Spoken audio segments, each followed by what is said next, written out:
ঠান্ডা मैं तो सब से गाली है বাবা का भाभी है से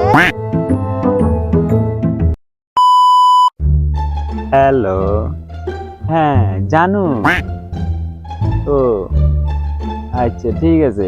আরে তুমি তো আরে চুপ থাক। আরে বন্ধু দেখ না আরে তুমি তো বন্ধু চুপ থাক। আরে বন্ধু দেখ আরে আমরা তো মনে গেছে বছর ওই জানুয়ারিতে 5 তারিখে বিয়ে করছি কেন, তাহলে তো এবার জানুয়ারি মাসে এলাম গো, মনে 2-3টা বাচ্চা যাবো কেন। সুখবর পাইলাম একটা, ভালোই লাগবে।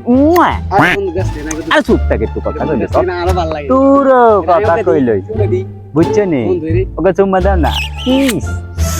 ও বন্ধু রাই কত কথা বন্ধু রাই আরে চুপ থাক। এ বন্ধু এই গে কিতেছে দেখছো, এবারে গার্লফ্রেন্ড কথা কথা কইতেছে। কোন তো গোতাছিস নি বেটা পকিনি চকিনি বলা পাই বুঝে না তো। ওর গার্লফ্রেন্ড কত কিউট তুই জানাস বলা পাই ওর গার্লফ্রেন্ড কত কিউট তুই জানাস বেটা যা এখান থেকে।